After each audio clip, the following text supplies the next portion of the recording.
है उनको देखा, और वो जो उस जमाने के अलीगढ़ इंस्टीट्यूट गजट है, अलीगढ़ इंस्टीट्यूट गजट जो 1866 से शायद ऑनवर्ड, जो उसके सारे एडिटोरियल्स उन्होंने इकट्ठा किया। ये बहुत बड़ा काम है। आप देखें कि लोग कितना काम करते हैं। बज़ाहिर तो उसकी जरूरत नहीं थी, लेकिन उन्होंने ये किया कि एक आदमी ने, जिसका नाम सर सैयद अहमद खान है, उन्होंने किस तरह आखिर एक चेंज लाना सोसाइटी में चाहा। वो पता है ना, आपने पढ़ा होगा, सोसाइटी में सोशल चेंज लाना जो है वो बहुत मुश्किल होता है। सोशल चेंज लाना, सोशलाइजेशन के अंदर चेंज लाना बहुत मुश्किल होता है, क्योंकि उसमें कम्युनिकेशन बैरियर्स होते हैं, जो आपने पढ़े होंगे यकीनन। तो जो हमारे एडिटोरियल्स होते हैं, कॉलम्स होते हैं, फीचर्स होते हैं, ये सोसाइटी में बिलअमूम जो है इनके जो मकासद होते हैं, जिसे ऑब्जेक्टिव्स कह रहे हैं, वो चेंज लाना होता है। और चेंज जो है वो उसके जो जितना भी कम्युनिकेशन बैरियर्स होंगे, जो आपने 7-8 पढ़े हैं, उसमें ट्रेडिशनल अप्रोच है, ठीक है, उसमें फ्रेम ऑफ रेफरेंस की है, लैंग्वेज बैरियर है, और इसके अलावा और बेशुमार है, हमने पढ़े हैं, जो टू वे कम्युनिकेशन में या मास कम्युनिकेशन में हम लोग जो है महसूस करते हैं, जिसकी वजह से हम कम्युनिकेट नहीं कर पाते। तो वही जो बैरियर्स हैं, ये चेंज लाने में भी रुकावट होते हैं। तब्दीली किसी किस्म की, तब्दीली मस्बत भी होती है, मनफी भी होती है। मतलब ये भी एक तब्दीली है कि आपने इस वक्त हमारी जो कोविड है, इसमें हमने मास्क पहनने हैं।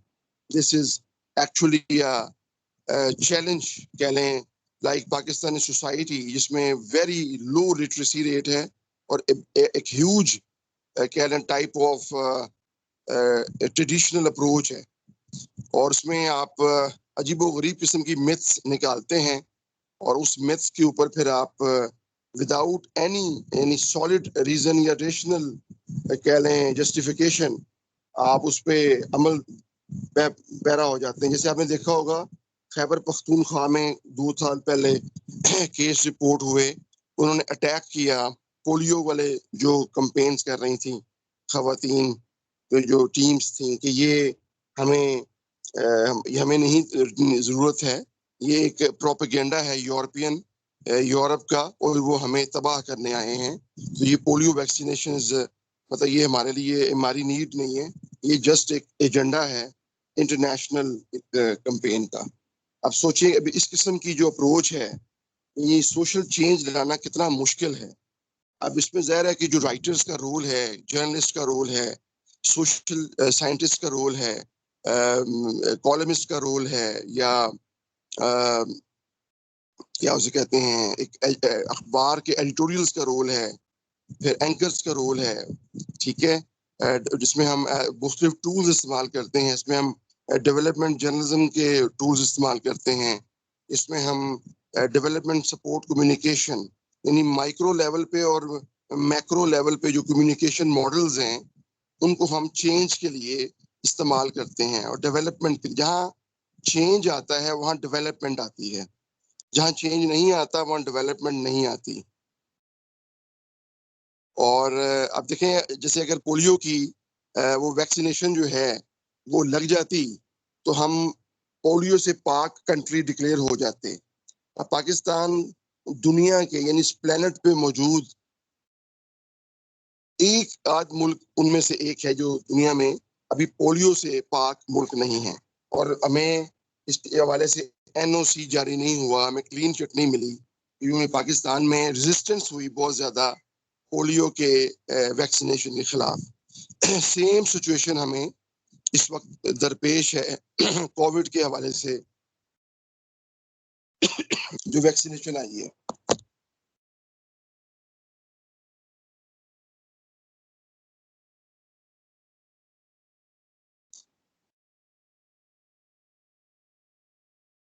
कोविड की वैक्सीनेशन है, इसमें गो के सिर्फ पाकिस्तान में नहीं, पूरी दुनिया में एक मतलब रद्द अमल सामने आया है। और पता कि यूके में, यूरोप में, मतलब यूके के अलावा पूरे यूरोप में, उसके अलावा यूएसए में, मतलब जो फाइजर की है उस पर भी कुछ बातें हो रही हैं।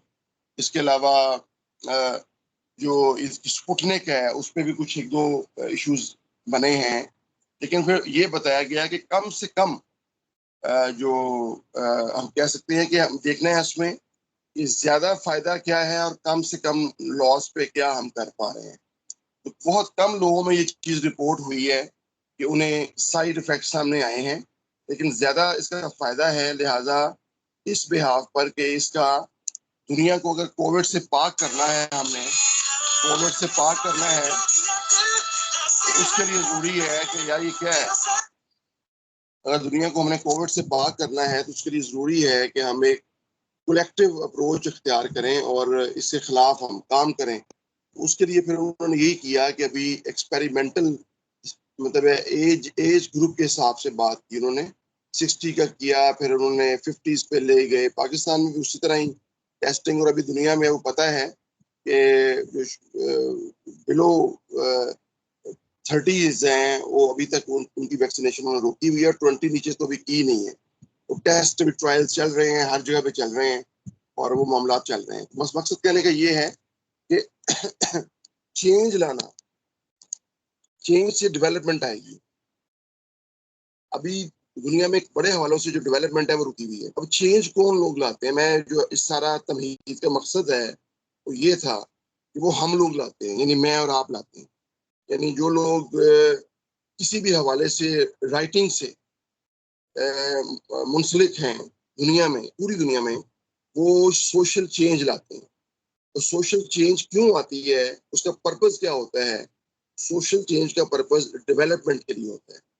वो डेवलपमेंट किसी भी लेवल पे हो सकती है। वो डेवलपमेंट सोशल लेवल पे हो सकती है, वो डेवलपमेंट कल्चरल लेवल पे हो सकती है, वो डेवलपमेंट साइकोलॉजिकल लेवल पे हो सकती है। यानी आपके ब्रेन की जो हमारी उसकी सतह हैं उसको बदल सकती है, सोच को चेंज कर सकती है, जहालत खत्म कर सकती है। ठीक है,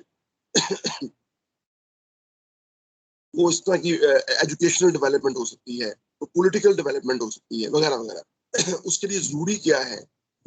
यही हमारा जो कॉलम्स, फीचर्स, एडिटोरियल्स, ये ही इम्पोर्टेंट होते हैं जो चलते चलते आ रहे। जैसे सर सैयद अहमद खान ने, मैंने अभी आपको बता रहा हूँ कि डॉक्टर साहब ने, असर अब्बास साहब ने, जो अलीगढ़ यूनिवर्सिटी के प्रोफेसर हैं, उन्होंने किस तरह उसको इकट्ठा किया और वो उस जमाने के तकरीबन 200 साल पुराने एडिटोरियल्स तक वो गए और उनको फिर उन्होंने उसमें से सिलेक्टिव से, जो बहुत ज्यादा थे, सर सैयद अहमद खान की तहरीरों तक हम पहुंच सके। उन्हें पहले जो उनके फॉलोअर्स ने एक दो उनकी बायोग्राफीज लिखी हैं, उस पर जो थोड़ा बहुत डाटा था वही था हमारे पास। ये रिसर्चर्स को ज्यादा ज्यादा डाटा दरकार होता है किसी शख्सियत को समझने के लिए। उसकी तहरीर के अंदर जाके हमें मुख्तलिफ डाइवर्सिटी के साथ उसको देखना पड़ता है कि वो शख्सियत जो है वो किस तरह उन्होंने एक रोल प्ले किया और एक स्कूल ऑफ थॉट जो है वो सेट किया। तो इसलिए वो जो एडिटोरियल्स हैं वो वही आगे उन्होंने उससे एक पूरी एक इमारत, स्ट्रक्चर टाइम हुआ, यानी बेस बनाई सर सैयद साहब ने और उस पे जफर अली खान ने, मौलाना मोहम्मद अली जौहर ने, हमीद निजामी ने और इन लोगों ने एक अजीम शान बिल्डिंग कायम की और अल्टीमेट पाकिस्तान की सूरत में हमें एक आज़ाद वतन मिल गया। और आप अंदाजा लगाएं कि अगर हम इस पे आज गौर करें, ये एहसान किन लोगों का है? ये उन चंद लोगों का एहसान है जिन्होंने तहरीर को, यानी राइटिंग्स को एज अ पावर टूल इस्तेमाल किया, मैसेज को, यानी लोगों को अवेयर करने के लिए और सोशल चेंज लाने के लिए और हर लेवल पर सोसाइटी में डेवलपमेंट के लिए। Means psychological development, social development, cultural development, ठीक है, एजुकेशनल डेवलपमेंट। और इसमें एक बहुत बड़ा किरदार जो है वो जनाब सैयद अहमद खान साहब बहादुर साहब का है। ठीक है, उन्होंने आपकी, हमारी इस इलाके की सोच पे, उसमें एजुकेशनल पॉइंट ऑफ व्यू से भी और हर लेवल पे, खासतौर पर खवातीन की पढ़ाई के हवाले से एक अजीम शान काम किया है जिसकी इंसानी तारीख में मिसाल नहीं मिलती। तो ये हमें इस पे मैंने थोड़ा सा इसकी तमीद बांधने का मकसद ये था कि हम एडिटोरियल्स जो हैं हम पढ़ रहे हैं तो उसके पीछे कितनी एक लंबी दास्तां है जो हम अनफॉर्चुनेटली भूल चुके हैं, ना हमें पता है और ना हम जानना चाहते हैं। और आप भी फॉर्चुनेटली इसलिए जानते हैं कि आपके कोर्स के अंदर एक अदद पेपर इस हवाले से है। अगर ये ना होता तो क्या जरूरत थी आपको इसके बारे में कुछ जानने की या समझने की। जी अपना हमारे जो खालिद मियाँ हैं कोई जी सर। मेरी सुनी जा रही है, आप सुन भी रहे हैं, बस सो रहे हैं? अच्छा सुन रहे हैं। जी सर, सर खालिद मियाँ के अलावा आप सर काफी लोग सुन रहे हैं सर आपको। जी सर। अच्छा चले मैं जी कुछ बोली हैं, खवातीन भी बोली हैं और जी सर, मैं फिजा आपको खातून। अदारी के हवाले से हमारे जो बड़े आज उर्दू में थोड़ी सी हम अदारिये के हवाले से उर्दू जर्नलिज्म के कुछ बड़े जो पाकिस्तान में हैं, हिंदुस्तान में रहे, उनकी हवाले से हम बात करेंगे। कल मैं फिर आपको मटेरियल शेयर करूंगा जो इंटरनेशनल जो एडिटोरियल राइटर्स हैं उन्होंने इस पे क्या बात की। आज थोड़ा सा हम जो हमारे पाकिस्तान के हवाले से जिन्होंने इस पे काम किया है और उन्होंने कुछ लोगों को कोट भी किया हुआ है, मसलन मिलर को कोट किया हुआ है हिजाजी साहब ने। हिजाजी साहब आपके भी उस्ताद हैं, आपके दादा उस्ताद हैं, हमारे भी उस्ताद हैं। उसके बाद लेस्टर ने किया हुआ है, स्पेंसर ने किया हुआ है, फिर विलियम वाइट ने एक बड़ा अच्छा इसके हवाले से बात की है, वो मैंने उसको ट्रांसलेट किया हुआ है वो हम डिस्कस कर लेते हैं कि इन्होंने एडिटोरियल्स के हवाले से क्या बात की है। तो मैंने पहले आपको थोड़ा सा कुछ एक दो तीन जो हमारे प्रीवियस लेक्चर्स हुए उसमें ये समझाने की कोशिश की है कि अदारिया है क्या, फिर एडिटोरियल पेज क्या है, एडिटोरियल पेज के बाद उसके बाद आपका ये कहाँ अखबार में होता है, फिर हमने ये पढ़ा कि इसकी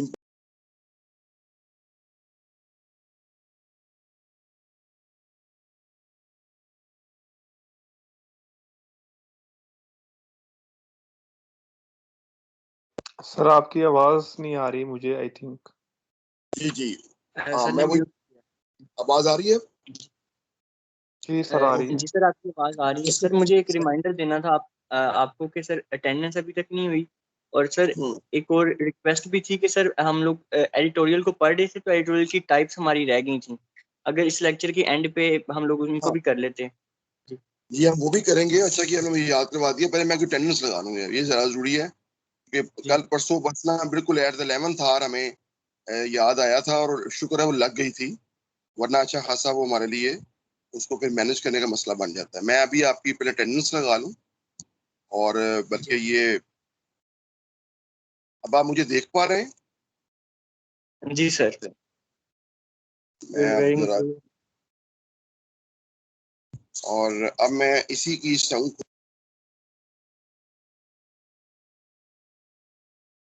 सर आपको माइक म्यूट हो गया जी। मैंने उधर से खोल दिया जी। अब सही हो गया ना पैकेज? आप हमारा इस वक्त मैं लैपटॉप पे आ गया हूँ और हम कश्मीर पहुंच गए हूँ फौरन, या कह लें बैकग्राउंड चेंज हो गया। अब मैं आपकी अटेंडेंस लगा लूँगा प्लीज। तो इसलिए हम बात कर रहे थे कि जो हमने डिस्कस कर लिया है ये कि एडिटोरियल जो है वो क्या है, कल थोड़ा सा डिस्कस किया है हमने, लेकिन उससे पहले मैंने आपको एडिटोरियल से फेमिलियर करने की कोशिश की है कि एडिटोरियल क्या बला है और एडिटोरियल पेज की इम्पोर्टेंस क्या है।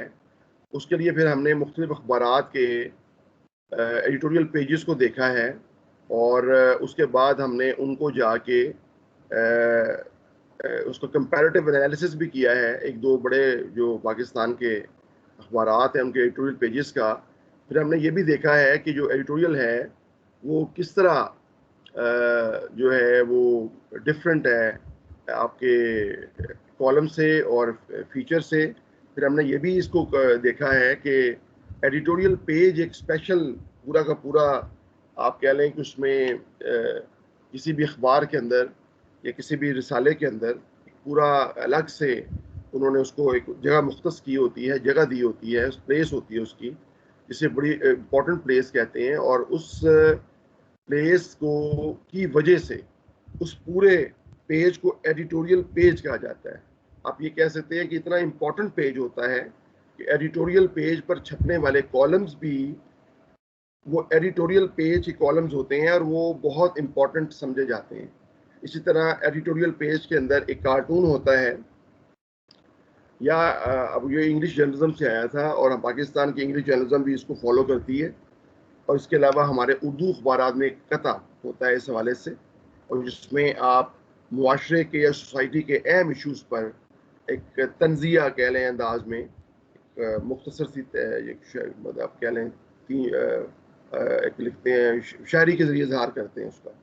तो यानी दोनों सूरतों में यानी आप कह लें कार्टून जर्नलिज्म का भी इससे वजूद आया कि कार्टून जैसे मैक्सम साहब जो थे हैं, बल्कि वो लिखते हैं नवाए वक्त में जो द नेशन में एक कार्टून बनाते हैं, कार्टूनिस्ट हैं।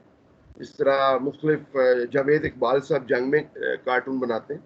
तो बहुत बड़े बड़े नाम हैं और ये हमें एक्चुअली ब्रिटिश जो न्यूज़पेपर्स हैं या जर्मन न्यूज़पेपर्स या फ्रेंच न्यूज़पेपर्स हैं, उनसे हमने यहाँ से उसी तरह कॉपी किया। क्योंकि वो मैंने बताया था कि सर सैयद भी 1868 और 9 में कैम्ब्रिज और ऑक्सफोर्ड गए, उसके बाद फ्रांस गए और उन्होंने वहाँ के न्यूज़पेपर्स का भी जाके उनको स्टडी किया।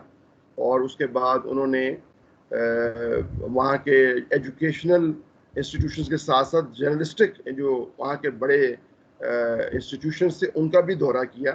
और वो सारा जो मॉडल है, वो जो सारा जो उसका उस ज़माने का एडवांस तरीन जर्नलिज्म का या एजुकेशनल जो मॉडल्स थे, उसको आके सब कॉन्टिनेंट में थोड़ी सी तब्दीली के साथ उसको यहाँ नाफिज कर दिया, इम्प्लीमेंट किया उन्होंने। और वही जो मॉडल है उसी के ऊपर बेस बनी सारी जो इंडियन मुस्लिम जर्नलिज्म है। और उसके बाद जो इंडियन मुस्लिम जो एजुकेशनल इंस्टीट्यूशंस जो sir Syed school of thought के ज़ेर असर आते हैं, वो सारे वही स्ट्रक्चरल जो चेंज के साथ वो लेके आए थे, उसी को उन्होंने अडॉप्ट किया था। जी लाइबा इरफान जी। Present sir. दूसरा जी Samir. Absent. Ehsan. Present sir. Bushra. Present, sir. Hamda. Present. Present. Iman. Absent. Barira. Present, sir. Usama. Present sir. Mohammad Usama Qadri. Present sir. Huriya Farzeen. Present sir. Haroon Ahmed. Yes sir. Ehsan Raza. Absent.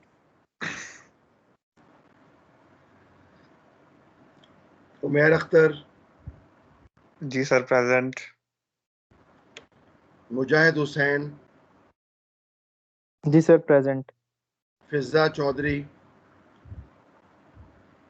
Present, sir. Mohammad Mudassir Azam. Absent. Abdullah Qureshi. Absent. Muneeb. Present sir. Khalid. Present sir. Rubab Zafar. Present, sir. Mohammad Ali Qurban. Present. Mohammad Hamza Zahid. Present. Haris Bilal.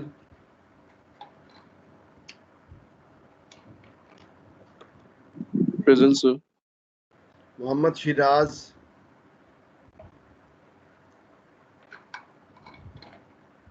नहीं है। Present है Mohammad sir. Bilal present है, बोल जी नहीं रहे। Mohammad Bilal absent. ठीक है जी। आप बात कर रहे थे, आप क्या बात कर रहे थे, एक और क्या काम रहता है इसके अलावा? सर एक हम लोगों ने एडिटोरियल्स की टाइप्स जो थी वो डिस्कस करनी थी, और एक अब हम सैयद अहमद का रोल वो देख रहे थे, किस तरह उन्होंने सोशल चेंज लेके आए वो जी वो मैं वही एडिटोरियल बात का। कर रहा था। वो हमने वो तो खैर जो कल कर रहे थे डिस्कस वो तो कर लेते हैं अभी। लेकिन मैं ये बताना चाह रहा था, अटेंडेंस आपकी हो गई है अभी। जी 15-20 मिनट में उसको दोबारा एक दफ़ा चेक कर लेंगे। जो लोग आ जाएंगे उनको इंशाल्लाह दोबारा हम अपडेट कर लेते हैं। अच्छा जी, हम बात कर रहे थे, सर देखें इसमें। जी बोले। सर काइंडली एक इसी सर सैयद अहमद खान के हवाले से एक सवाल है सर, जो आप बता रहे हैं उसी के सिलसिले में सर। ये सवाल ये है कि सर सैयद ने उस वक्त मुसलमानों को सियासी सरगर्मियों से उन्होंने रोका था, जहां जी तक जी हमने पढ़ा और सर आपसे जहां तक सुना। तो जी सर जी क्या बिल्कुल। उस वक्त मुसलमान मतलब इतने लाखों की तादाद में थे, क्या कुछ ऐसे भी नहीं थे मतलब इतने पढ़े लिखे हों कि वो सिर्फ सियासी सरगर्मियों में हिस्सा लें, वो लीड करें? मतलब लाखों की तादाद में थे और कुछ हजार या कुछ सौ भी इतने काबिल नहीं थे कि वो पढ़े लिखे हों। बड़ी अच्छी बात की आपने। इसके लिए आपको हिस्ट्री की तरफ जाना पड़ेगा, मेरे साथ सफ़र करना पड़ेगा हिस्ट्री की तरफ, वापसी का थोड़ा सा। फिर जाके आप उस ज़माने में पहुंचेंगे और वहाँ के मसाइल को समझेंगे और सर सैयद के मामलात को समझेंगे। किसी भी, अब आपको अपने अम्मी अब्बा को ही समझना हो कि उन्होंने आपकी परवरिश कैसे की। ये कहना बड़ा आसान होता है हम सब के लिए कि आपने हमें क्या दिया, जो अक्सर हम जिसको बोलते हैं, मूवीज़ में भी सुनते हैं, और फिर वो मूवीज़ से हम जब उसको ऑब्जॉर्व करते हैं इस डायलॉग को, तो हम अपने बड़ों से कहते हैं। लेकिन हमें अपने अम्मी अब्बा के उस दौर में जाना पड़ता है जो ज़्यादा दूर नहीं है, आपसे ज़रा 20-22 साल दूर है। अभी वो लोग भी हैं जिन्होंने आपकी अम्मी अब्बा की वो स्ट्रगल देखी होगी, आपके अब्बा का वो स्ट्रगल देखा होगा, जब उन्होंने अपनी ज़िंदगी के बेहतरीन वक्त को आप लोगों की परवरिश के लिए सर्व किया था। वो आपकी बहुत सी रिजर्वेशंस होंगी, वो आज के दौर के हिसाब से हैं। उस ज़माने में उन्होंने जो बेस्ट समझा वो किया। अब उसमें कुछ गलत भी हो सकता है, हो गया हो, क्योंकि आपके अम्मी अब्बा या मेरे अम्मी अब्बा पैगंबर नहीं हैं, ना उन पे कोई वही आती है और ना ही वो उनके पास कोई मौक़िलात थे कि वो बता देते कि मुस्तकबिल में ये होने वाला है। वो एक आम इंसान है, हम भी एक आम इंसान हैं। तो हमने अपने बेस्ट लेवल पर, बेस्ट एबिलिटी पे जो फैसला करना होता है वो हालात के मुताबिक होता है, उसके मुताबिक हम फैसला करते हैं। वो अगले 20 से 30 से 40 साल बाद पता चलता है कि वो किस हद तक सही था, किस हद तक गलत था। जैसे अब अल्लामा इकबाल पे बात होती है, जैसे कायद आज़म पे बात होती है। कायद आज़म को भी हमने नहीं बख्शा हुआ, हम उन पे भी बात करते हैं कि वो उन्होंने पाकिस्तान नहीं बनाना चाहिए था। उसमें दलील ये दी जाती है कि उस ज़माने के सारे उलमा इकराम अगेंस्ट थे कायद आज़म के पाकिस्तान बनाने के, और उन्होंने मुस्लिम लीग को वोट 30s में नहीं दिया था। ठीक है, और फिर उसी नैरेटिव पर कायद आज़म भी वापस लौटे, जो जिनको हिंदू मुस्लिम यूनिटी का एम्बेसडर डिक्लेयर किया गया था। सरोजनी नायडू भी ये बात करती थी तकरीरों में, और हिंदुस्तान के कांग्रेसी लीडर्स भी बात करते थे कि कायद आज़म जो है वो हिंदू मुस्लिम इत्तेहाद के सबसे बड़े सफ़ीर हैं। वो सफ़ीर आखिर ये कहने पे मजबूर क्यों हो गए कि हिंदू मुसलमान दो अलग कौमें हैं। जिन्ना से पहले कायद आज़म अल्लामा इकबाल थे, वो कहते थे सारे जहां से अच्छा हिंदुस्तान हमारा, हम बुलबुलें हैं इसकी ये गुलिस्तान हमारा। मतलब ये था कि हिंदुस्तान एक गुलिस्तान की तरह है, बाग की तरह है, उसमें हम सारे परिंदे इकट्ठे रहते हैं, इकट्ठे गाने गाते हैं, इकट्ठे एंजॉय करते हैं, एक ही मौसम को फेस करते हैं। लेकिन वही नैरेटिव चेंज कर दिया उन्होंने। फिर 1930 में इलाहाबाद में अपने इसी नैरेटिव को टोटली यू टर्न लिया इस हवाले से कि हिंदू मुसलमान एक कौम नहीं है, ये इकट्ठे नहीं रह सकते। सेम सर सैयद के साथ हुआ। उनका नैरेटिव पहले यही था कि हिंदू मुसलमान एक दुल्हन की मानंद है। अल्टीमेट उन्होंने कहा नो, ऐसा नहीं है, मैं इस नतीजे पे पहुंचा हूं कि ये साथ नहीं रह सकते, और इसके लिए उन्होंने मना किया था। जो पहली कांग्रेस जो जमात ब्रिटिश राज ने बनवाई थी, Congress all India national Congress 1885, Lord Hume उसके फाउंडर्स में से हैं, उसमें सर सैयद ने मना किया था मुसलमानों को कि आप पार्टिसिपेट नहीं करेंगे, क्योंकि उन्होंने सियासत में इन्वॉल्वमेंट से मुसलमानों को मना कर दिया था। अब उसका दौर जरा देख लें। 1857 वॉर ऑफ इंडिपेंडेंस, मुगल शहनशाहियत का खात्मा, आपके तकरीबन 750 साल रूल का खात्मा, शहनशाह हिंद को उसकी औलाद समेत रंगून कैद कर दिया जाना और वहां इंतहाई मिजरेबल लाइफ गुजार कर उसकी मौत 1862, उसके पूरे खानदान को एलिमिनेट कर दिया जाना, नाश्ते के वक्त शहनशाह हिंद के दोनों साहबजादे जो वली अहद भी थे उनके सर पेश कर देना थाल में, और 3 माह तक दिल्ली की ये जो चांदनी चौक है आज भी है, वहाँ सारी रॉयल फैमिली को फांसियां देना, तमाम उन जर्नलिस्टों को जिसमें मौलवी मोहम्मद बाकिर भी हैं, जो फर्स्ट शहीद हैं जर्नलिज्म के हिंदुस्तान में मुस्लिम, उनका अखबार था दिल्ली उर्दू अखबार, उनको भी फांसी दिए जाना कि उन्होंने मुगल दरबार की खबर क्यों छापी।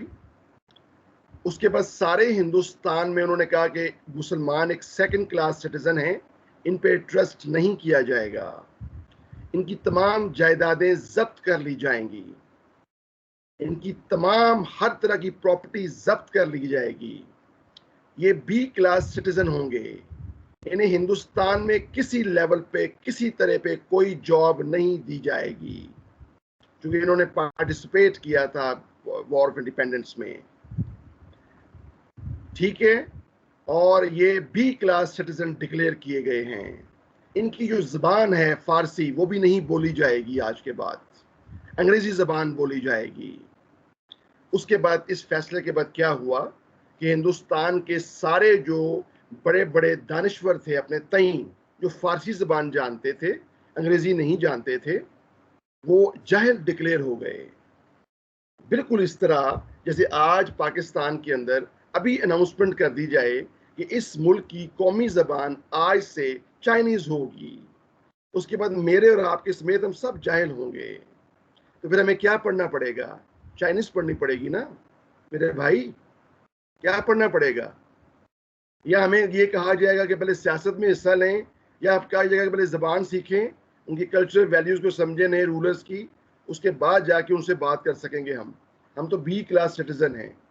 आज कहा यह गया कि पाकिस्तान के तमाम जो यहाँ के जो शहरी हैं, जो मुसलमान हैं जितने भी, वो डिक्लेयर्ड हैं कि बी क्लास सिटीजन हैं, हम उन पर ट्रस्ट नहीं करेंगे, उन्हें फौज में जगह नहीं देंगे, उन्हें किसी ब्यूरोक्रेसी में जगह नहीं देंगे, उन्हें सिर्फ नीचे कुली लेवल पर और नीचे जो कमीन लेवल पर जॉब्स मिलेंगी बस। और ये हुआ हिंदुस्तान में मेरे प्यारे प्यारे स्टूडेंट, ये 30 साल हुआ प्रैक्टिस की अंग्रेजों ने, तब जाके इन्होंने कहा सर सैयद ने खुदारा पढ़ो, अंग्रेजी जबान सीखो, उनका कल्चर सीखो, ताकि आप उनसे बराबरी की सतह पे बात कर सकें। उन्होंने सबसे पहले लिखा the causes of Indian revolt. उन्होंने कहा हिंदुस्तान ब्रिटिश राज को, मलका बरतानिया उस जमाने में विक्टोरिया थी, उसको बताया, उसको भेजा वो पॉम्फलेट अपना कि हम अकेले ने नहीं पार्टिसिपेट किया जंग आज़ादी में, इसमें हिंदू भी शामिल थे, अब हमें क्यों फेटा लगाए जा रहे हैं? पता होता नहीं है हमें किसी बात का, बात कर देते हैं। इतनी मार पड़ी है, कभी आप कभी सोचें, आपको नींद ना आए कई दिन इतनी मार पड़ी है मुसलमानों को। और ये सर सैयद अहमद खान की अपनी सगी वालदा मर गई थी इस वजह से 1857 में।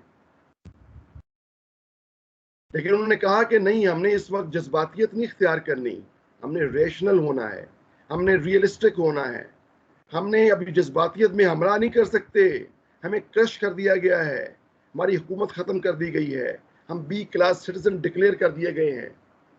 अब हमारे पास मास सिवाय इसके कोई हल नहीं है कि हम साबित करें कि हम भी इंसान हैं, हम सिविलाइज्ड हैं, हम सिर्फ मार धाड़ करना नहीं जानते।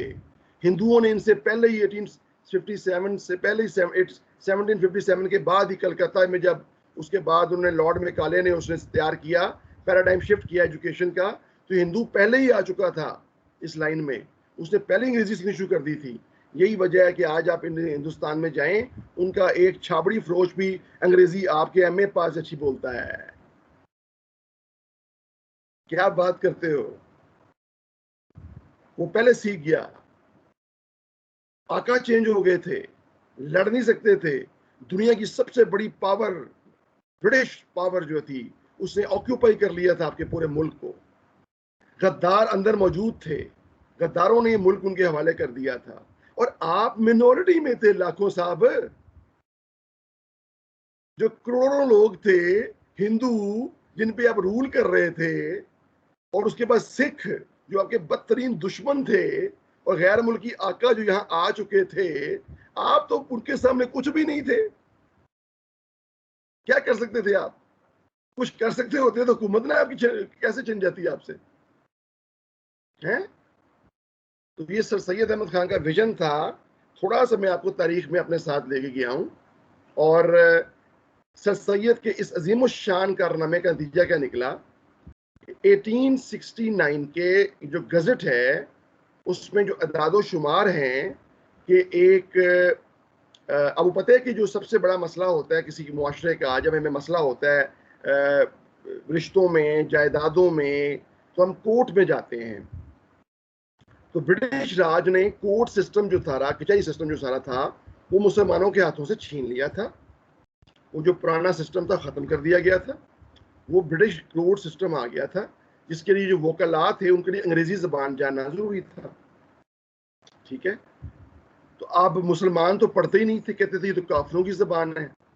सो क्या हुआ, उनके जो जेन्युइन इशू थे, उन्हें वो हिंदू वकीलों के पास जाना पड़ता था कि सर जी हमारा मसला है, और ये हमें हमारी जायदाद का मसला है, ये ज़मीन हमारे फोर फादर्स की थी सदियों से, ये हमने, ये जो ब्रिटिश जज बैठा हुआ है इसको समझा दें। तो हिंदू तो आपके वैसे ही चढ़ा बैठा था आपसे, वो आपसे दो नंबरी करता रहा उस वक्त, वो नहीं समझाता था ब्रिटिश राज को, ब्रिटिश जज को। उसके लिए ज़रूरी था कि आप खुद कोई मुसलमान वकील होते जो उस ज़माने के जुडिशियल सिस्टम के अंदर इन्वॉल्व होते, इंडल्ज होते, कम्युनिकेट कर पाते। लेकिन आप तो कहते थे तो काफिर है, हमने तो ज़बान सीखनी नहीं है। तो फिर सर सैयद अहमद खान साहब सामने आए कि खुदा के बंदो सीखो। वो आगे निकल गया हिंदू आपसे, हमारा तो वकील ही कोई नहीं है, हमारा तो कोई सुनने वाला ही नहीं है, बताएं कैसे जजों को कि हमें मसला क्या है। फिर 1866 1867 के जो गजट है और 1869 का जो गजट है, उसमें एक हजार के मुकाबले में एक मुसलमान वकील था, एक मुसलमान वकील था, और 999 हिंदू वकील थे।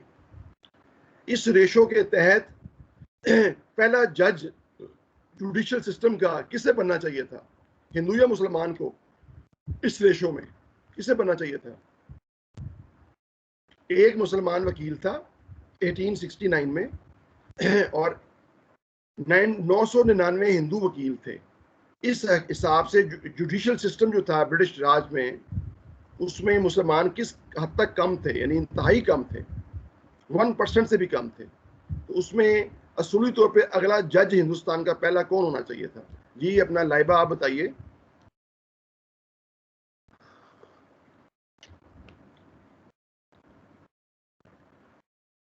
लाइबा क्लास में? सर आई थिंक क्लास में नहीं है। अच्छा, आप हारिस साहब बताएं कौन होना चाहिए था इस हिसाब से? जी सर, रिपीट करेंगे सर? सर मेरी आवाज आ रही सवाल किसने किया था ये वाला? जी ये सर मुझसे मैंने सवाल किया था, किया, वो किसने मुजाहिद। किया? मुजाहिद ने किया था। जी मुजाहिद, जी सर, आप ही हिंदू बता ही दीजिए होने किससे चाहिए होना उस चाहिए हिसाब था? से तो, किससे मतलब होना हो ही चाहिए नहीं था? सकता कि मुसलमान बने। लेकिन ये हुआ। ये हुआ। वाकई सर।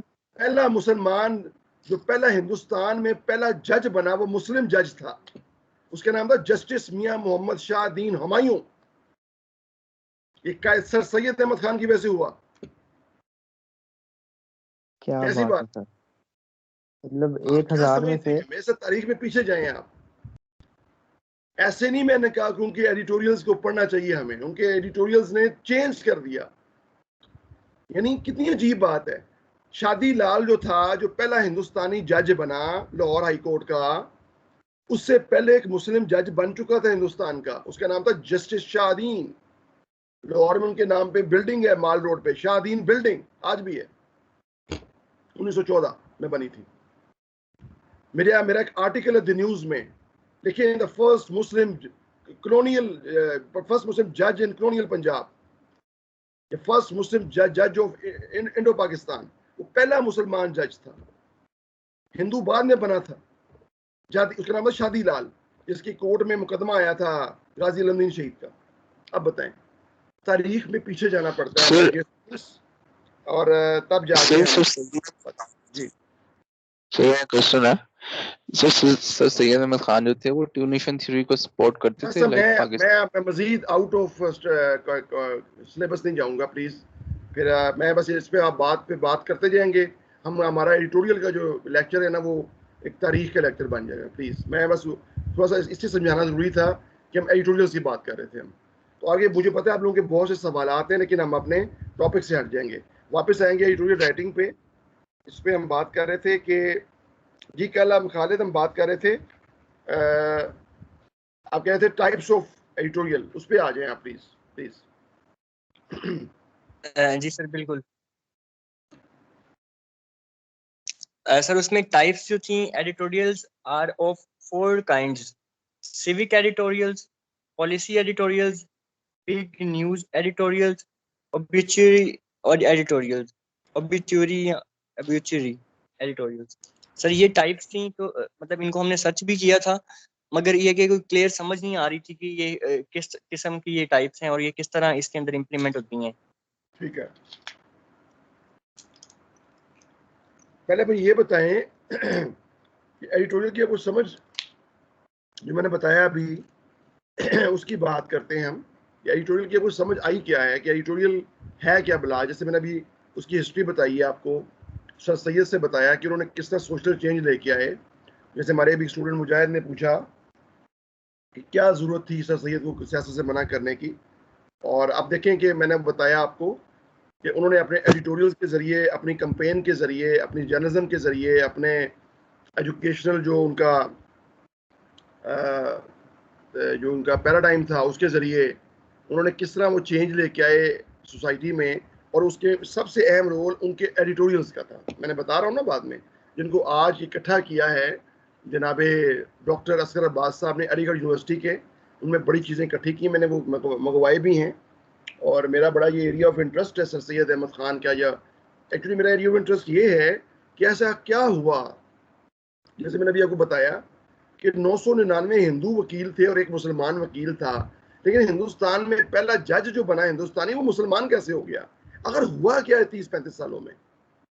ये क्या हो गया आखिर? कौन से फरिश्ते मदद को आए थे? कौन से कोई मोकलात आए थे? कोई फरिश्ते और मोकलात नहीं आए थे। ये एक इंसान का विजडम था। उससे मुझे फिर कलम की ताकत का एहसास हुआ, कलम की पावर का एहसास हुआ। मुझे एहसास हुआ कि अगर अच्छा लिखें, सही लिखें, स्पीच सही दें, बात सही करें, तो बहुत से लोग होते हैं जो तब्दील हो जाते हैं। और यही आपके वो जो पैराडाइम शिफ्ट जो आप लाना चाह रहे हैं, ये करना चाह रहे हैं, यही वो आपके फॉलोअर्स होते हैं, यही वो आपके आगे कह लें आपका कह लें फ्रूट होते हैं उस मेहनत का, जिसको आप देख के खुश होते हैं। तो सर सैयद तो जिंदा नहीं थे अपना फ्रूट देखने के लिए, लेकिन उनका फ्रूट पाकिस्तान है, हमारी आज़ादी उनका फ्रूट है। तो ये बात, तो इससे कहने का मकसद ये है, ऐसे लामा इकबाल भी जिंदा नहीं है, 38 में फौत हो गए, उनकी वफात के कुछ साल बाद पाकिस्तान बना, लेकिन ये उनकी सोच थी। यकीनन उनकी रूह खुश होगी। तो कहने का मकसद ये है कि हमारे अपनी अचीवमेंट्स में, मतलब मेरी अचीवमेंट्स में मेरे पीछे लोगों का, मेरे अम्मी अब्बा का, मेरे असातिज़ा का, मेरे दोस्तों का बाज बहुत असर है, बहुत बड़ा कंट्रीब्यूशन है, हत्ता कि मेरे स्टूडेंट्स का। अगर आप लोग मुझे इनकरेज ना करें, मतलब मेरे स्टूडेंट्स में जितने साल से मैं पढ़ा रहा हूँ वो इनकरेज ना करते, या मुझे एहसास ना होता कि मैं एक लायानी प्रैक्टिस कर रहा हूँ, तो मैं कभी भी ना पढ़ाता। मैं अपने जो ग्लैमराइज किस्म का प्रोफेशन है एज ए जर्नलिस्ट, मैं काम करता, मैं टीवी पे उस तरह ही आता होता रहता और एक्टिंग भी करता, एक्टिंग भी कर सकता था, एक्टर भी रहा हूँ मैं। तो ये मैंने ऐसा कुछ नहीं किया। मैंने कहा नहीं, मैंने मुअल्लमी का पेशा इख्तियार करना है। मैंने जो इल्म अल्लाह सुब्हान तआला ने मुझे सिखाया है, जो उसकी मर्जी की बात आप सीख नहीं सकते, तो वो मैं क्यों ना अपनी नई नस्ल को, अपने जूनियर्स को, या अपने अपने लेवल के लोगों को भी जो समझा सकता हूँ या कोशिश कर सकता हूँ बताने की कि ये मेरा पॉइंट ऑफ व्यू है, इसको भी समझें, तो क्या ये मेरे लिए बेहतर नहीं होगा। राइटिंग के साथ स्पीच भी ले आए, यानी एजुकेशन को भी एज आ कम्युनिकेशन को एज आ एजुकेशनल टूल को इस्तेमाल किया जाए, इसको या अपने जर्नलिज्म को। तो उसमें मैंने किया। तो ये है, अगर आप मुझे डिस्करेज करते तो मैं ये यकीनन कई साल पहले ही, 14-15 साल पहले इसको छोड़ देता, आते ही ना इस तरह। तो ये चीज़ है, इम्पोर्टेंट है, इसलिए इस पर हम बात कर रहे हैं कि अदारिये के हवाले से मैं एक बात बता देता हूँ। मौलाना मोहम्मद अली जौहर लिखते हैं, मौलाना मोहम्मद अली जौहर का मैं बताया ना, उनके जो अखबार, उनका एक रिसाला था कॉमरेड, और एक था उनका अल हिलाल, अल हिलाल था मौलाना अबुल कलाम आज़ाद का, इनका था कॉमरेड। कॉमरेड में वो लिखते हैं, मज़ामीन में एक एडिटोरियल हो जो किसी ऐसे मौजू पर, यानी सब्जेक्ट पर इस जमाने में ज़ेर बहस हो, यानी उस जमाने का अहम तरीन मसला। जैसे मैं बार बार कह रहा हूँ कि एडिटोरियल उस दिन का, उस वक्त का अहम तरीन मसला डिस्कस किया जाता है। ये मजमून अखबार भरने की गर्ज से ना लिखा गया हो, यानी फिलर ना हो, हम इसे कहते हैं अपनी ज़बान में फिलिंग करने के लिए ना हो, बल्कि ये ऐसा हो जिसका लिखा जाना बहुत ज़रूरी हो। ये मौलाना मोहम्मद अली जौहर साहब लिख रहे हैं, जो तहरीक खिलाफत के रूए रवां थे, जो इंडो पाकिस्तान की जो मिलिटेंट जर्नलिज्म है, मुस्लिम जर्नलिज्म है, उसके बहुत अहम सतून है, pillar of militant Muslim journalism. मजमून यानी दारिया पॉलिटिकल हो, ख्वा सोशल हो, ख्वा तालीमी हो, ख्वा तिजारती हो, यानी कॉमर्स के हवाले से हो, या एडिटोरियल नोट्स जो मुख्तसर दारिया से हम कहते हैं, हाल के वाक़यात और ख़बरों पर अपनी राय देने के लिए होता है, यानी पॉलिसी को बयान करने के लिए होता है। जैसे मैं बार बार पहले दिन बता रहा हूँ कि editorial is actually reflection of the newspapers media house policy.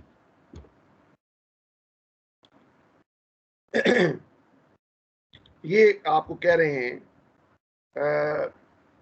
कौन कह रहे हैं? मौलाना मोहम्मद अली जौहर साहब कह रहे हैं। एक किताब है वर्किंग जर्नलिस्ट, उसमें लिखा गया है कि अदारिया क्या है। अदारती सफ़े के बगैर अखबार ना तो कायरीन को, यानी उसकी जो रीडरशिप है, उसको मुतासिर कर सकता है, ना उस अखबार की हिस्ट्री को बनाया जा सकता है। यानी आप अंदाज़ा लगाएं, इस सर सैयद के जो आज से 200 साल, पौने 200 साल पहले के अदारिये हैं, वो उन साहब ने, डॉक्टर साहब ने इकट्ठा किया उन्हें, तो ये उस ज़माने की हिस्ट्री हमारे सामने आ गई है। सर सैयद ने उस ज़माने के, उस दिन के अहम तरीन वाक़यात पर अपना राय दी हुई है, तो उससे हमें उस ज़माने की पूरी हिस्ट्री, वाक़यात, लोगों की सोच, रद्द अमल ब्रिटिश राज का और लोगों का रद्द अमल, मुआशरती रद्द अमल पता चल गया है। और सर सैयद ने उस पर अपना एक जो राय दी है वो भी हमारे सामने आ गई है, उनका विजन क्या था। तो ये अंदाज़ा लगा लें कि आज से पौने 200 साल पहले का वो दौर, जब मुसलमानों की जो सहाफत थी वो अभी इब्तदाई मरहले में थी, बिल्कुल इनिशियल स्टेज पर थी, तो कैसे लोग सोच रहे थे, लोगों क्या तकालीफ थी सोशल लेवल पर, इकोनॉमिक लेवल पर, एजुकेशनल लेवल पर, ऑफिशियल लेवल पर, और नए जो आकाश जो उनके मास्टर्स आए थे, कॉलोनियल मास्टर्स, उनके साथ निगोशिएट करने के लिए उस लेवल पर, जुडिशियल लेवल पर क्या मसले थे मुसलमानों के, वो सारे हमें उन 22-23 साल के एडिटोरियल्स में मिलते हैं। सो हिस्ट्री बनी हुई है। मेरी बात समझ में आ गई आपको? जी सर। बिल्कुल ठीक है सर, समझ आ गया। पॉल जी मिलर, एक मॉडर्न जर्नलिज्म किताब है, बड़ी हाई प्रोफाइल किताब है। मिलर साहब जो हैं अपनी किताब में लिखते हैं, इदारिया इस तहरीर को कहते हैं जो किसी हंगामी मौजू पर लिखा गया हो। हंगामी मीन्स जो फौरी, यानी इमरजेंसी पे हमने बात करनी। जैसे मैंने बताया था कि इदारिया किसी भी जो अखबार का उस दिन का सबसे अहम जो इशू होता है, जो according to that media house policy, उस पॉलिसी उसकी जो है, मतलब डॉन की अपनी है, जंग की अपनी है, दुनिया की अपनी है, उसके हिसाब से अहम तरीन होता है। यानी इमरजेंसी उस पर होती है कि हमें फौरन उस पर अपना कमेंट देना है, उस पर होता है। और जिसमें कारी से मुराद कुरान शरीफ पढ़ने वाले कारी नहीं है, रीडर्स मुराद हैं, कि सोच ऐसी राह पर डालने की कोशिश की गई हो जो तहरीर के यानी अदारिया लिखने के ख्याल में सही हो। यानी इसका मतलब जो मैंने पहली बात कही थी आपसे कि अदारिये जो होते हैं वो सोशल चेंज लेके आते हैं, यानी तब्दीली लेके आते हैं, ख्यालात में तब्दीली लेके आते हैं। जब ख्यालात में तब्दीली आएगी कि पोलियो वैक्सीनेशन से खतरा नहीं है, तभी पोलियो के लगेंगे ना खतरे। जब पता चलेगा कि ये जो क्या नई जो डोज आई है इसकी, जेनिका क्या है इसका नाम, ये सही है, बुखार भले होता है, इसी से ये नुकसानदेह नहीं है, तो तभी लोग लगवाएंगे ना। तो ये किससे होता है? ये चीज़ें आपको सोशल चेंज के अंदर लाती हैं, और इसी से डेवलपमेंट होगी। ज़ाहिर है जब आप सारे इम्यून सिस्टम आपका बेहतर होगा तो तभी हमारी डेवलपमेंट की तरफ जाएंगे ना, इकॉनमी दोबारा काम करेगी ना। मेरी बात समझ में आ गई आपको? ये जो मैंने अभी तक बातें की हैं, ये मुझे ज़रा बता सकेंगे अपना मुजाहिद हुसैन सर कि मैंने क्या बातें की?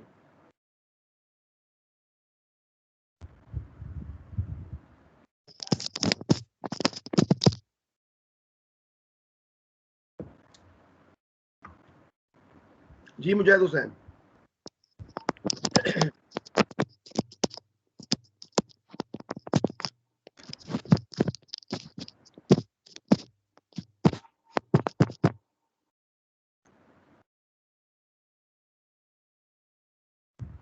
जी रुबाब जफर, आप बताइएगा। रुबाब क्लास में, रुबाब क्या हमने बात की है अदारिये के बारे में?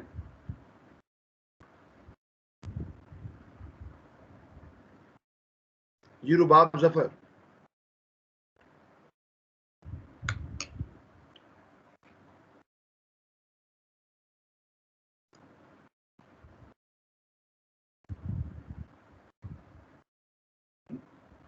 जी हुरिया फरजीन।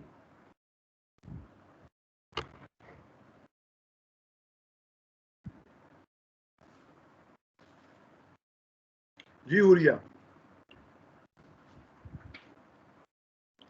अगर अब आप ये कहें कि आपको समझ नहीं आती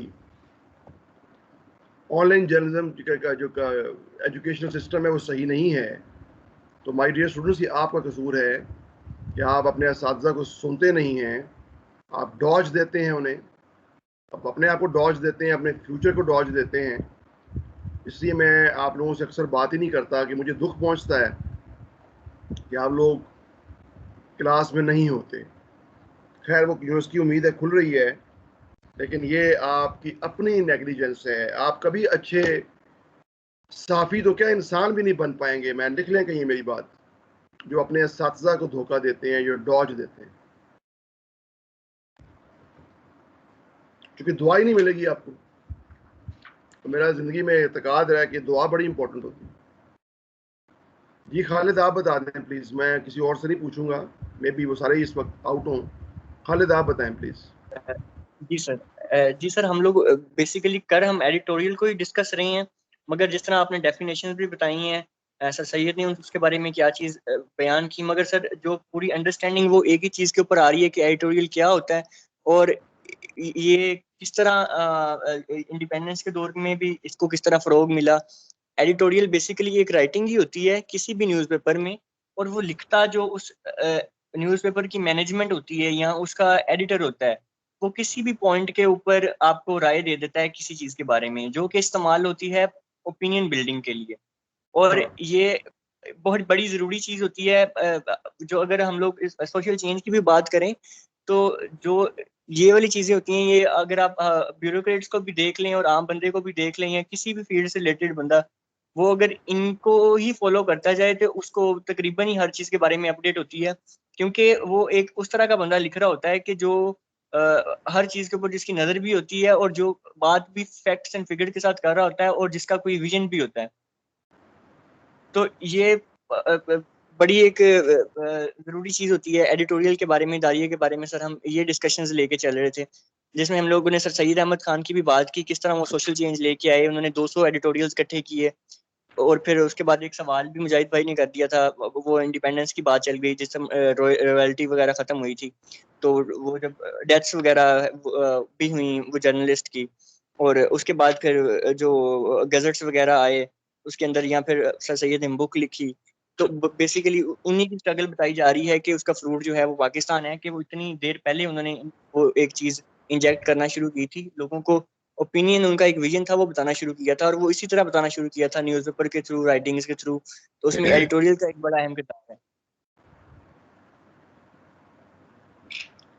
जी आपने बिल्कुल सम अप कर दिया है कि मैं वही मैंने इसलिए इतने इतने हिस्से का जवाब देना जरूरी समझा था क्योंकि हमने अदारियों की बात की, एडिटोरियल्स की बात की, तो हमारे स्टूडेंट के ज़हन में सवाल पैदा हुआ कि सर सैयद ने ये क्यों किया, और उस ज़माने में हम मतलब हमले भी कर सकते थे, उन पर अटैक भी कर सकते थे। तो मैंने बताया कि हम कायदे सर सैयद ने अपने एडिटोरियल से अटैक किया था, और ये भी एक बहुत बड़ा तरीका है कि एडिटोरियल जर्नलिज्म में मैं कह सकता हूँ कि जो हिंदू पाकिस्तान में बहुत ज़्यादा इम्पोर्टेंट है इनका रोल, हमारे सर सैयद अहमद ख़ान का। मैं आपको ये कुछ मैंने स्क्रीनशॉट्स लिए हैं अब किताब में से अपनी, और ये मैं आपको शेयर भी कर देता हूँ पेज पे, तो कल हम इस पे भी बात करेंगे, और उम्मीद है कि आपका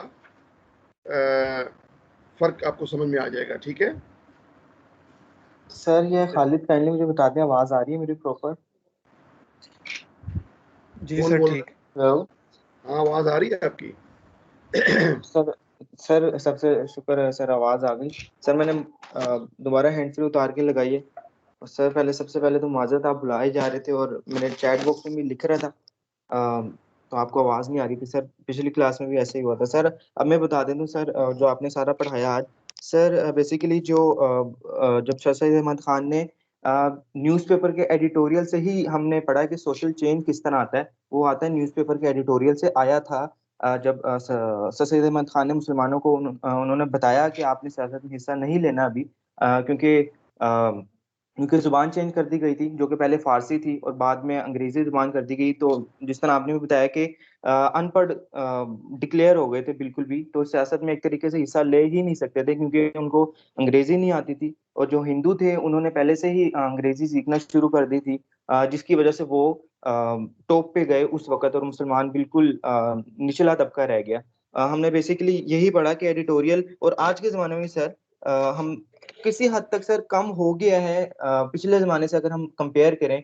जैसा सैयद अहमद खान की या फिर 1947 में जब पाकिस्तान बना, उस वक्त जब एडिटोरियल की जो अहमियत थी, वो इस आज के जमाने में 2021 में कुछ हद तक हम कहते हैं कि टीवी की वजह से कम हो गई है, लोग कम पढ़ते हैं। लेकिन उसकी जो वैल्यू है सर, उसको वो यही है कि न्यूज़पेपर से सोशल चेंज आता है, लोगों की सोच बदलती है। और न्यूज़पेपर, क्योंकि लोगों की सोच बदलने के लिए ही एडिटोरियल लिखा जाता है। तो हम सर, हमने आज के लेक्चर में ये हमने सारा पढ़ा है।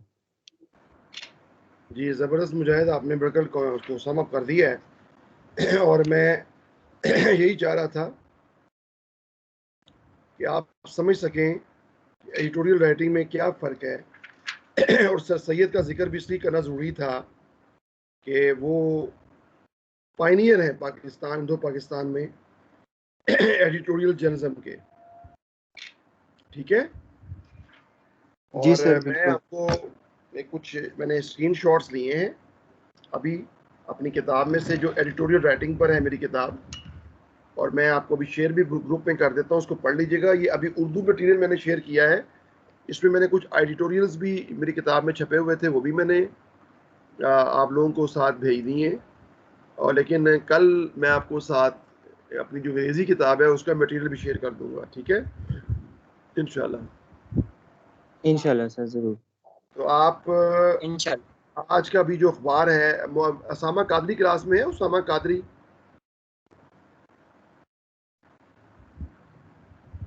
उसामा कादरी। सर वो क्लास में ही था, अभी शायद लीव करके गया है, यहाँ पता नहीं, हो सकता है इंटरनेट इशू हुआ।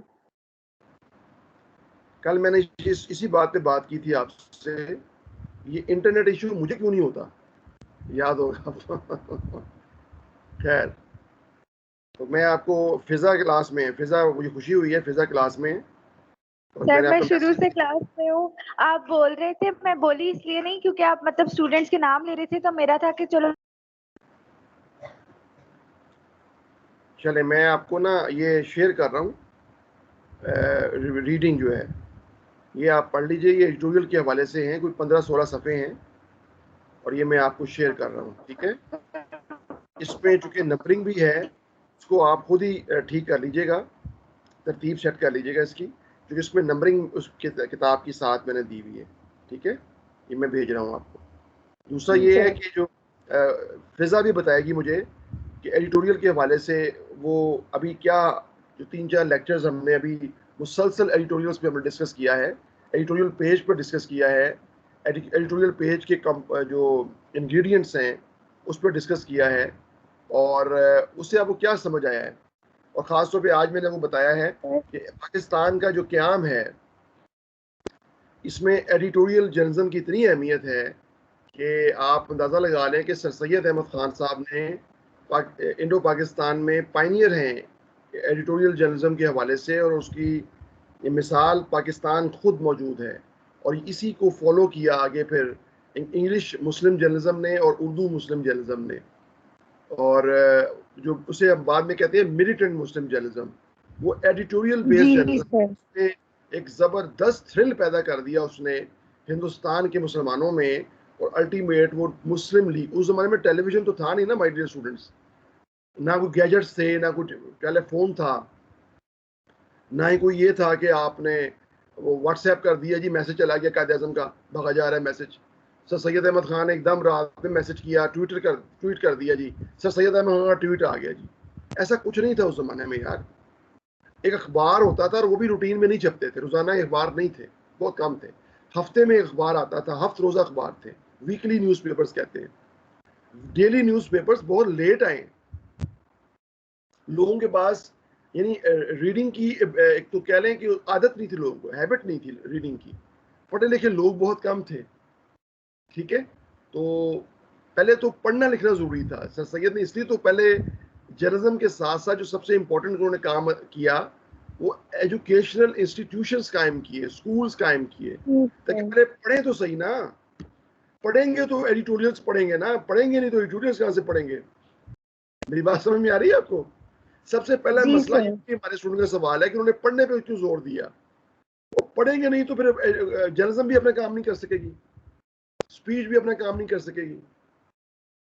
पढ़ाई जरूरी थी, सो उन्होंने पहले कहा पहले आप लोग पढ़ें, पढ़ने के बाद जाके अपने आप को इस काबिल बनाएं, आप जज बने, आप फौज में जाएं, आप ब्यूरोक्रेसी में जाएं, आपकी खवातीन पढ़ें आगे, उनकी जो है एम्पावरमेंट उनकी हो, उसके बाद फिर जाके ब्रिटिश राज आपकी बात सुनेगा। जब उसे पता होगा ये लोग पढ़े लिखे हैं, तब आपकी बात सुनी जाएगी। और सर सैयद का नैरेटिव सही साबित हुआ, उनकी बात सुनी जाए, मुसलमानों की बात सुनी जाने लगी।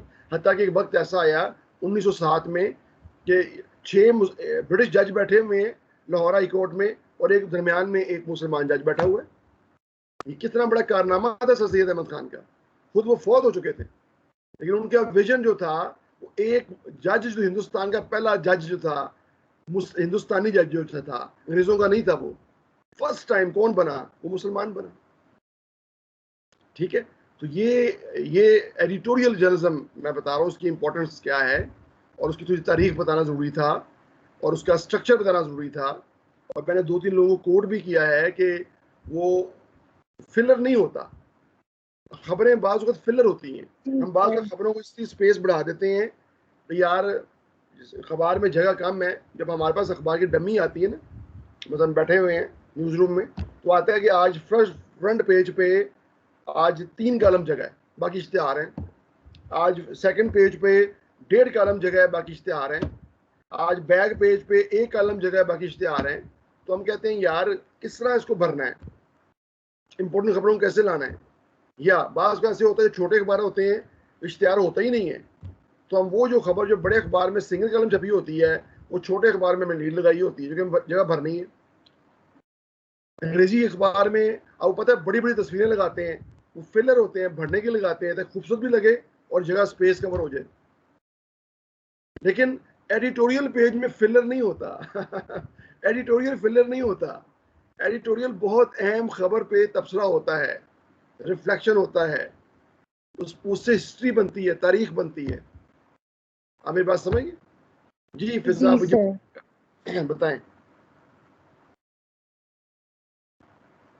सर सबसे पहले तो जब हमने एडिटोरियल की बात की थी तो सर वो ये था कि जो एडिटोरियल होता है ना, वो बेसिकली पॉलिसी होती है न्यूज़पेपर की, और उसको लिखते हैं न्यूज़पेपर का एडिटोरियल बोर्ड। और उसके बाद से जो हम लोगों ने बात की अभी, जैसे आपने बताया कि एडिटोरियल लिखने के लिए भी आपको पढ़ा लिखा होना चाहिए, आपके पास नॉलेज होनी चाहिए कोई भी चीज़ लिखने के लिए, चाहे आप ओपिनियन लिख रहे हो या आप एडिटोरियल लिख रहे हो। तो उसके लिए जब तक आपके पास ग्रिप नहीं होगी, नॉलेज नहीं होगी, आप नहीं लिख सकते। उसके बाद सर आपने बात की मिलिटेंट जर्नलिज्म की, यानी कि जब सर सैयद, अभी सर आपने एक बात की थी जो मुझे बहुत अच्छी लगी थी कि उन्हें उनके स्पार्क की वजह से ही मैंने लिखना शुरू किया, यानी कि मुझे ऐसा लगा कि मैं लिखने से चेंज ला सकता हूँ, तो मैंने उस चीज को ऑप्ट किया। तो सर वो बहुत मुझे मतलब इंस्पायर की उस बात ने कि उन्होंने उस चीज को जो भी, क्योंकि जैसा आपने बताया कि उस वक्त जिस तरह के हालात थे, एक मिलिटेंट आर्मी तो एक अलग थी, लेकिन जो लोगों के माइंड चेंज करने वाली, माइंडसेट को चेंज करने वाली चीज थी, वो एडिटोरियल थे। यानी कि उस सिचुएशन के ऊपर जो उस वक्त हालात थे, वाकयात थे, उन पे जो एडिटोरियल लिखे जा रहे थे, जो राइटर्स थे मिलिटेंट जर्नलिज्म के, वो जो लिख रहे थे, उस चीज ने लोगों के दिमाग को बदला। और उसके लिए भी पहले उन लोगों को एजुकेट किया गया ताकि वो उस चीज को पढ़ सके, समझ सके, और उस पर फिर उनको मतलब उस पर फैसला कर सके कि क्या हमारी चीज हमारे लिए गलत है और क्या चीज सही है। तो एडिटोरियल जो है वो बेसिकली हिस्ट्री होती है। अगर मतलब आज कोई एडिटोरियल लिखा गया है तो वो आने वाले 10 सालों में वो एक हिस्ट्री का पार्ट है, यानी वो कि उस हिस्ट्री है, सिचुएशन के ऊपर उस एग्जैक्टली अखबार वो की। हिस्ट्री है। जी तारीख की सर। किताबें आज के एडिटोरियल से लिखी जाएंगी। आप समझेंगे मेरी बात, इतनी अहम है ये। जी जी सर। सर यानी कि सर वो एक चीज, हिस्ट्री है। फिजा प्लीज पूछो आप। जी जी, नहीं बोले खालिद, अब बोले।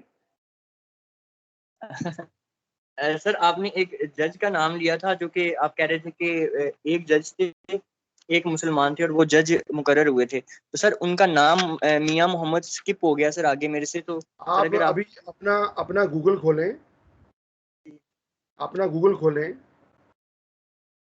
आप भी फिजा खोलें, या जो स्टूडेंट मुझे सुन रहे हैं, सो नहीं रहे या इधर उधर नहीं है, वो अपना गूगल खोलें और उस पर लिखें जी sir. First Muslim chief justice of British India.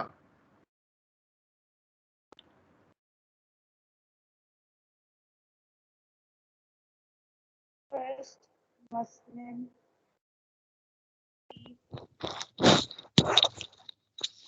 आगे लिखें भाई जाबिर सईद बदर। मोहम्मद हिदायतुल्लाह सर। नहीं नहीं, आगे लिखें भाई जाबिर सईद बदर।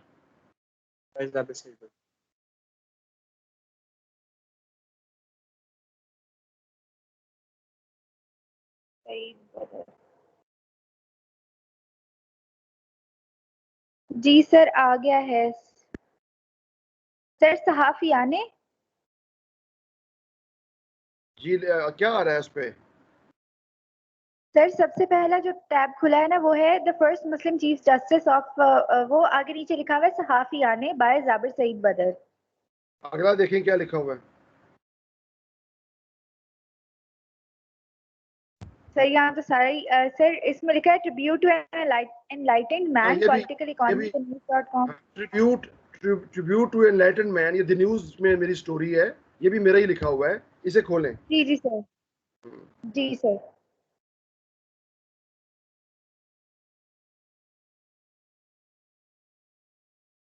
जी सर खोल लिया।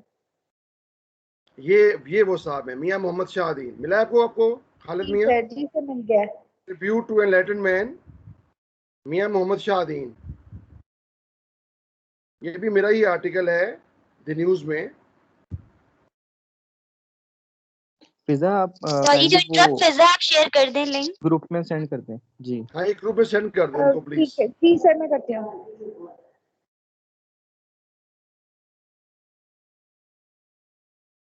मैं आपको एक्चुअली वो शेयर करना चाह रहा हूँ, मैं उसको सेट कर रहा हूँ, जो मैंने अभी स्क्रीनशॉट्स लिए हैं आपके एडिटोरियल के हवाले से, वो मैं उनका वो तरतीब को ला रहा हूँ, तो मैं आपको भेज रहा हूँ अभी।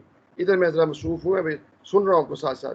तो ये आपको वो आर्टिकल भी मिल गया मेरा आपको द न्यूज़ में, और ये पहले मुसलमान जज हैं, ये मुसलमान भी हैं और हिंदुस्तानी भी, फर्स्ट इंडियन जज जो मुसलमान भी हैं।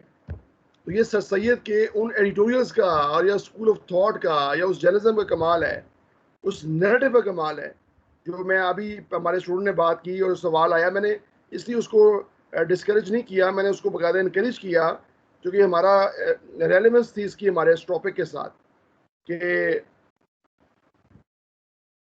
ऐसा हुआ क्या कि उन्होंने क्यों कहा मुसलमानों को कि वो करें इस पे, पहले एजुकेशन हासिल करें ताकि वो उनकी ओपिनियन जो है वो एक वो पॉलिसी मेकर्स के सामने अपने बराबरी की सतह पर वो बात कर सके। सबसे इंपॉर्टेंट चीज़ तो ये थी। फिर उन्होंने जर्नलिस्टिक जो अप्रोच थी उसको डेवलप किया, यानी अलीगढ़ इंस्टीट्यूट गजट, आप कह लें कि जैसे आज के आपका न्यूयॉर्क टाइम्स है ना, वो था मुसलमानों का उसमें, ठीक है। तो वो उसको पढ़ना, यानी तमाम वो लोग जो उस जमाने में पढ़ना लिखना जान चुके थे, वो उसके अलीगढ़ इंस्टीट्यूट गजट के एडिटोरियल्स पढ़ते थे और इंतज़ार करते थे कि सर सैयद अहमद खान साहब जो हैं वो उस पर अपने क्या कमेंट्स देते हैं और अहम तरीन मसाइल क्या चल रहे हैं, क्योंकि मुसलमानों की सर्वाइवल चल रही थी। मुसलमान तो बी क्लास सिटीजन डिक्लेयर हो चुके थे, वो बहुत इंपॉर्टेंट थे एडिटोरियल्स। और वही एडिटोरियल्स आगे जो मिलिटेंट मुस्लिम जर्नलिज्म का कह लें उसको इनिशिएट किया एडिटोरियल्स ने, तो हम ये कह सकते हैं, और ये मैं सवाल आपको दे सकता हूँ कि क्या आप इससे मुत्तफिक हैं कि बड़े सगीर पाकिस्तान और हिंद में या सब कॉन्टिनेंट में जो एडिटोरियल जर्नलिज्म है उसकी वजह से हम एक आज़ाद मुल्क के आज शहरी हैं, और आज एक आज़ाद मुल्क के शहरी अपने फोर फादर्स के उन एडिटोरियल्स के बारे में नहीं जानते। ये कितना बड़ा लम्हा बदकिस्मती है ना मजे की बात ये कि जो कितनी बड़ी जिद्दोजहद हुई, मेहनत हुई, कोशिश हुई उन एडिटोरियल्स की, और एडिटोरियल जर्नलिज्म की वजह से आके फिर मिलिटेंट मुस्लिम जर्नलिज्म का हुआ, और पाकिस्तान के शुरू के इब्तदाई सालों में भी एडिटोरियल जर्नलिज्म अपनी पूरी अहमियत के साथ मौजूद थी। लेकिन मैं बता रहा हूँ ना, कमी नहीं आई। अगर रीडरशिप कमी, पाकिस्तान में रीडरशिप में कमी आ गई है तो उससे किताब की अहमियत नहीं कम हुई। आप ना पढ़ें, किताब तो किताब है ना, ठीक है। कल आप टीवी ना देखें, टीवी तो टीवी है, आप उससे फायदा ना उठाएं, लेकिन जो उसका कंटेंट होगा वो हमेशा उसकी अहमियत रहेगी। और जो अखबारात की खबरें इतनी अहम नहीं होंगी, अखबारात के अदारिये बहुत अहम होंगे। जी क्या बात करना चाह रहे हैं? जी जी बिलाल साहब, आप बोलना चाह रहे हैं, कुछ बोलें। क्लास में अब देर से आए हैं, मेरा ख्याल है आपकी एब्सेंट लगी हुई है, मुझे नजर आ गया। सर बिलाल की भी और मुदस्सिर आजम की भी अटेंडेंस लगानी थी। मैंने उस टाइम मैसेज भी किया था ग्रुप में, तो आपने एब्सेंट मार्क कर दी फिर पे। मतलब बोले क्यों नहीं थे? मैंने क्यों एब्सेंट मार्क करना था? मेरी आपकी जाती दुश्मनी है कोई? नहीं सर, वो माइक का इशू आ रहा था, मैं बोल रहा था। माइक क्यों नहीं ठीक करवा? अब माइक क्यों, मेरा क्यों नहीं माइक इशू हो रहा है बताएं? एक दिन भी 1 मिनट के लिए माइक इशू है कभी आपका, मेरा आपका? मुझे बताएं क्या माइक इशू है? आप मेरे पास घर आए अपना लैपटॉप लेके, मैं आपका माइक इशू ठीक करवाता हूँ, लाए आप मेरे पास। हैंड फ्री का इशू था, जब मैंने उतारी है आप तो हैंड आवाज फ्री, मैं आपको हैंड फ्री में गिफ्ट कर देता हूँ यार, मैं आपको आईफोन की हैंड फ्री गिफ्ट कर देता हूँ, मेरे पास ढेर पड़ा हुआ है यहाँ अलमारी में, मैं यूज नहीं करता। खुदारा अपने हैंड फ्री ठीक करवा लें यार प्लीज। जी सर। प्रॉब्लम हो रही है, मुझे बहुत प्रॉब्लम हो रही है आप लोगों के ये हैंड फ्रीज इश्यूज और इनकी वजह से, और आपने मुझे ही कह दिया कि मैंने अपनी अटेंडेंस नहीं लगाई है। आप बोले नहीं है तो अटेंडेंस नहीं लगी।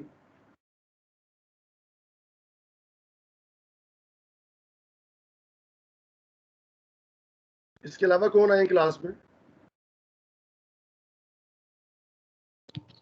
सर मुद्दस्सिर आजम आए थे, थोड़ी उनका मसला नहीं था, वो ऐसे ही लेट हो गए थे। काफी पहले उनका मैसेज आया था कि सर को कहते हैं, तो आप बोल रहे थे तो फिर से इंटरप्ट नहीं किया आपको। आए थे, अब नहीं है लेक्चर क्लास था। में? आए थे, जी अब सर, नहीं अभी है? भी है सर। चले, उन्होंने हमारे पर बड़ा एहसान किया था, तशरीफ लाए थे, मैं उनका अटेंडेंस लगा देता हूँ। बहुत शुक्रिया, मेरा उनको मैसेज दे दीजिएगा, मैं उनका बहुत मशकूर हूँ, क्योंकि मेरी 7 नस्लें उनकी मशकूर है कि वो क्लास में मेरी आए थे।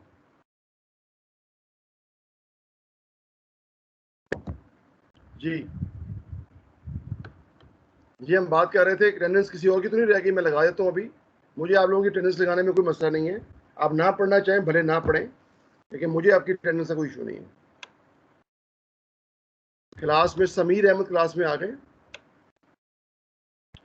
ईमान नईम क्लास में आ गई,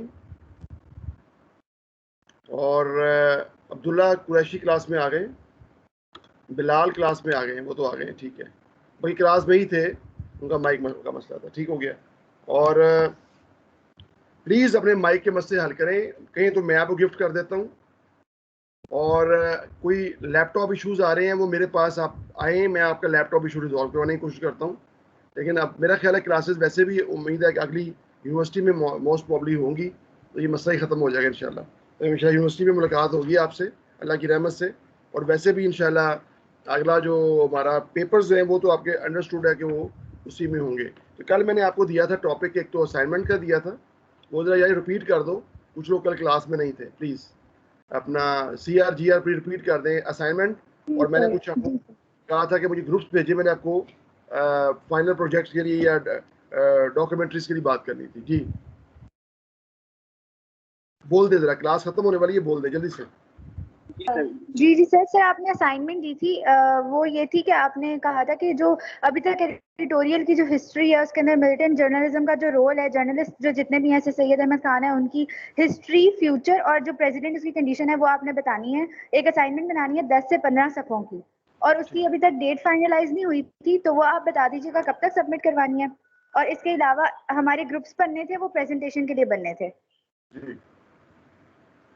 ग्रुप्स में मुझे आपने भेजे नहीं, अभी तक भेज दिए आपने खालिद? सर मैंने फाइल आपको फॉरवर्ड कर दी है, और असाइनमेंट जो है वो ग्रुप के अंदर अनाउंस कर दी हुई है।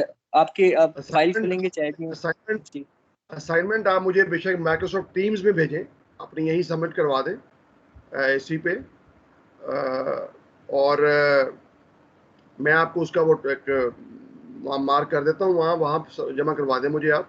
और दूसरा जो है ये जो टॉपिक है वो मैंने बता दिया हुआ है आपको कि ग्रुप मेरे पास आएंगे तो मैं आपको साइन कर दूंगा। कितने ग्रुप्स बनाए आप लोगों ने? सर मेरे ख्याल में कुछ 7 ग्रुप्स बनते हैं, 6 या 7 वाले। ठीक है, कोई बात नहीं, मैं आपको 6-7 जो टॉपिक्स हैं आज ही इंशाल्लाह मुझे याद करवा दीजिएगा, मैं बता दूंगा।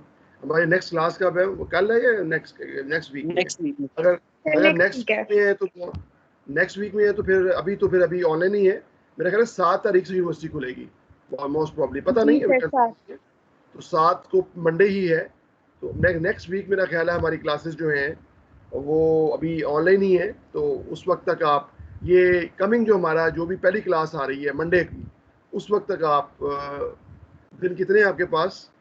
आज है वेडनेसडे, आज थर्सडे, फ्राइडे, सैटरडे, संडे, 5 दिन बहुत होते हैं। आप मुझे मंडे तक जो है ये जमा करवाएं, ठीक है, असाइनमेंट जो है इंशाल्लाह। ओके, अल्लाह हाफिज़। अल्लाह हाफिज़। अल्लाह हाफिज़।